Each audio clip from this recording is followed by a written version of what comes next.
The scapular region is supplied by the branches of the brachial plexus. We have already talked about the nerve supply to the muscles of this region. Let's go through them once again.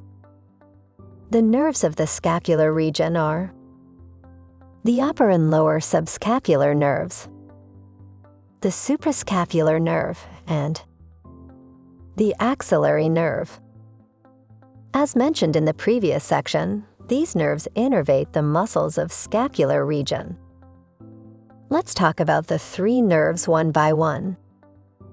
Starting with the subscapular nerves. The upper subscapular nerve arises from the posterior cord and supplies the subscapularis.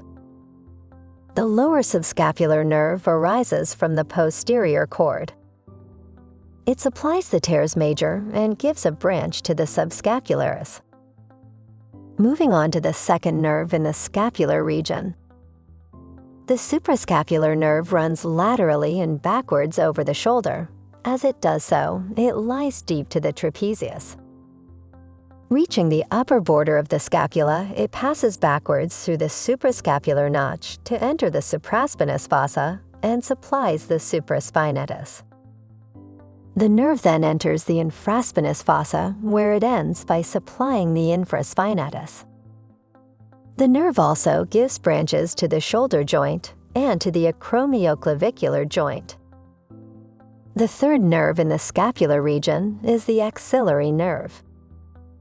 The axillary nerve supplies the deltoid and the teres minor.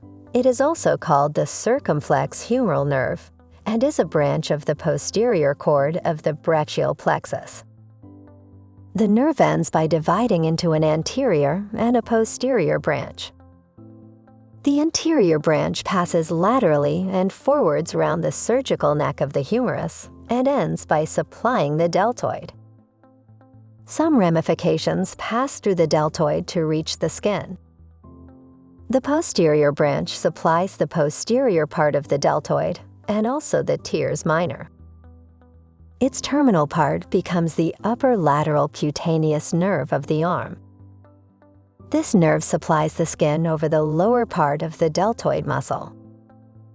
The axillary nerve also gives a branch to the shoulder joint. That was all about the three nerves in the scapular region. Now let's jump into the details of vessels in the scapular region. In the scapular region, we have a number of arteries and their branches that form anastomosis around the scapula.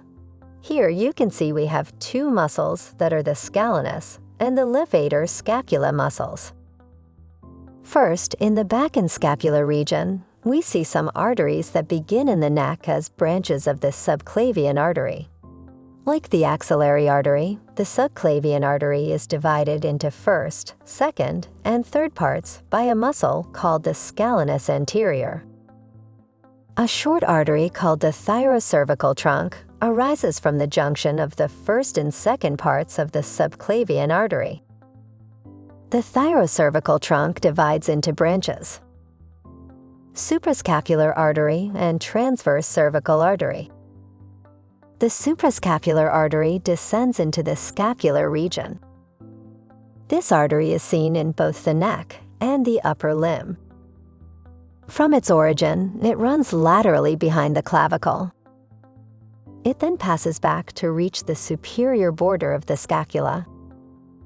After giving some branches to the supraspinatus, it passes into the infraspinous fossa.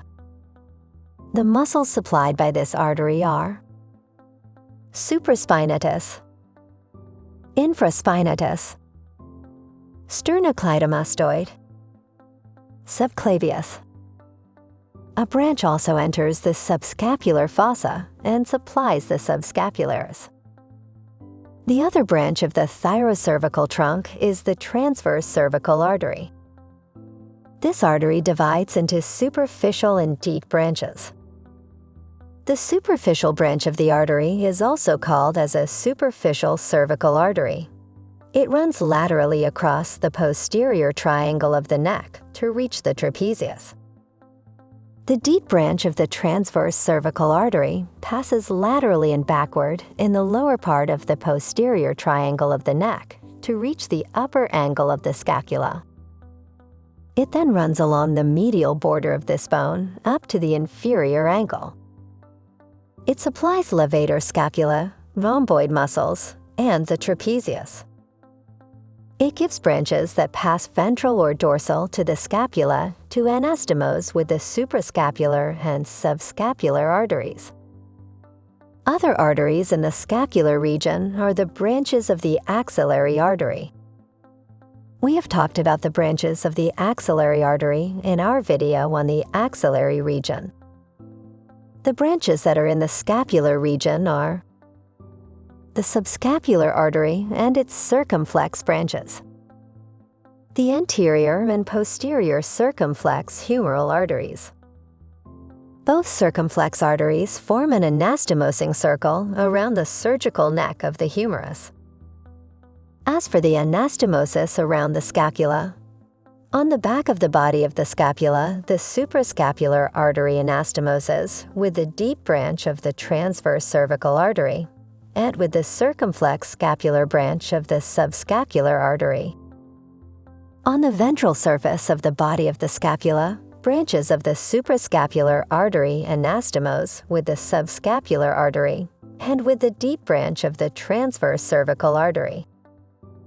Over the acromion branches of the suprascapular artery anastomose with the thoracoacromial and posterior circumflex humeral arteries. This concludes our lecture on the scapular region. You can watch related videos on the upper limb on sqadia.com by clicking on the links down below. Explore our extensive library of over 1,800 video lectures to learn about a wide range of topics. Only on sqadia.com.